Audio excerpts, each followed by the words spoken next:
Good evening বন্ধুরা।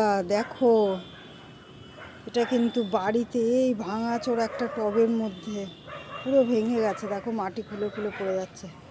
কি হয়েছে বলো তো? এটা ভুট্টা, সুইট কর্ন। একটা নয়, দুখানা বনি লাগিয়েছিল, দেখতে পাচ্ছ? আর কদিন বাদেই ভুট্টাটা বাড়বে। বেরিয়েছে কয়েকদিন ধরে, আর ভিডিওটা করা হচ্ছে না। এই পোর্শনটা বড় হবে, মোটা হবে, তারপরে খাওয়া যাবে। আবার এদিক দিয়েও মনে হচ্ছে আরেকটা বেরোচ্ছে। মাথায় চুল চুল আলা।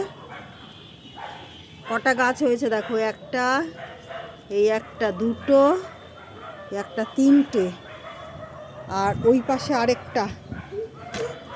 নিয়মিত জল দিচ্ছি, আর সেই জন্য আমি বেরিয়েছে। আমি ভাবলাম কি যে কী হলো, এটা কি গাছ? বনিকে বললাম, ও তো লন্ডন গেছে, তো ও বললো কি যে ওটা তো ভুট্টা আমি ফেলেছিলাম, মানে কিছু ভুট্টা আনা হয়েছিল, ওটা আর খাওয়া যায়নি, কেমন একটা হয়ে গেছিলো, সেই জন্য এখানে মাটিতে দিয়ে দিয়েছে। বাহ, চলো তো ভুট্টা গাছটা কেমন হয়েছে বলবে সবাই।